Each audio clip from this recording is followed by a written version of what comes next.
ধরেন বাংলাদেশিরা বিদেশে থাকে, তারা ইনভেস্ট করতে চায়, তাদের এক রকমের সমস্যা আছে।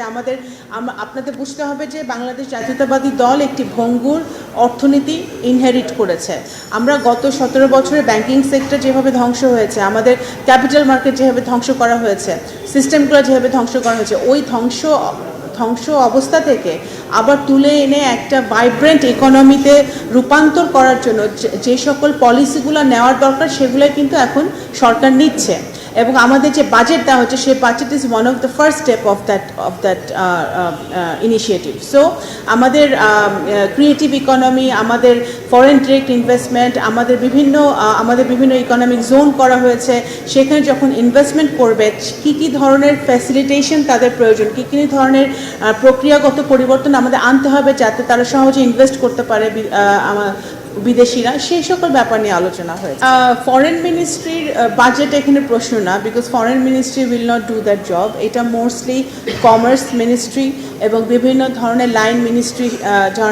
আপনার যখন এডুকেশনের কথা, রিফর্মের কথা বলবেন, education ministry, finance ministry, commerce ministry, এই সমাজ কল্যাণ মন্ত্রী, কৃষি মন্ত্রণালয়, এগুলোই কিন্তু তখন গুরুত্ব পাবে। অবশ্যই সে বাজেটে সেই অ্যালোকেশন রেখেই তো বাজেটটা দেওয়া। অফকোর্স বিনিয়োগে, আমরা তো বিনিয়োগের কথা যখন আমরা বলি তখন এখানে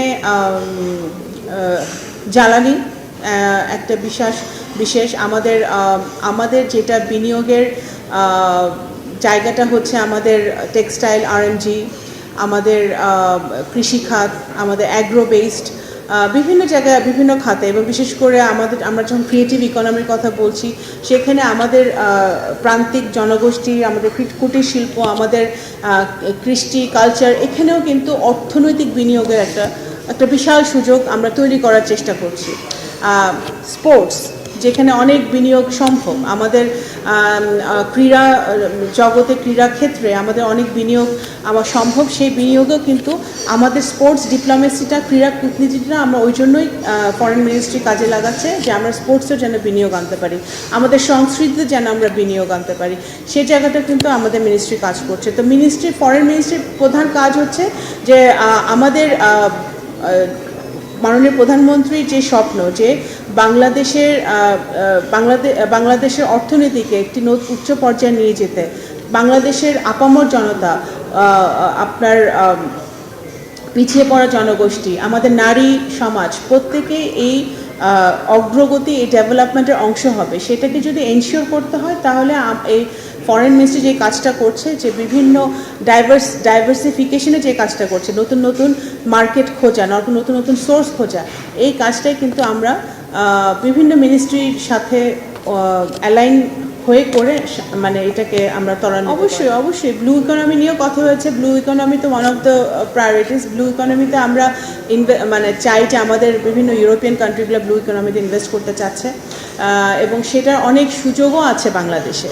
তো সেগুলো নিয়েও আমাদের কথা হচ্ছে। তা আমরা বেসিক্যালি এই ধরনের রাউন্ড টেবিলগুলো আমরা আরও বেশি করব, যাতে আমরা সমস্যাগুলো আমরা টেবিলে জমা হয় এবং আমরা কীভাবে সমস্যাগুলো সমাধান করতে পারি সেই দিকে আমরা কবে নাগাদ না। তো ইনভেস্টমেন্ট প্রসেস তো চলছে, কথাবার্তা চলছে। ইনভেস্টমেন্ট তো দিনক্ষণ চাঁদ দেখে ইনভেস্টমেন্ট হবে না, ইনভেস্টমেন্ট প্রসেস অলরেডি চলছে।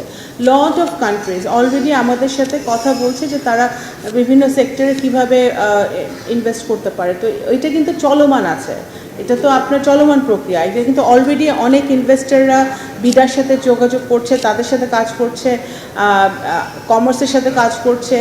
চায়না, জাপান, আমেরিকা, বিভিন্ন দেশই কিন্তু ইনভেস্টমেন্টের জন্য রেডি আছে এবং তার ইনভেস্টমেন্টের এই কথাবার্তাগুলো চলছে। তো কাজ তো চলমান। আমাদের অর্থমন্ত্রী যখন বাজেট দিয়েছেন, মাননীয় অর্থমন্ত্রী, উনি কিন্তু বলেছেন যে $1 ট্রিলিয়ন একটা ইকোনমি আমরা অ্যাচিভ করতে চাই, সেটা আমাদের গোল।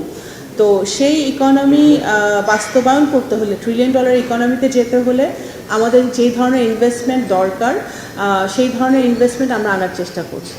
তো সেই কাজ চলমান।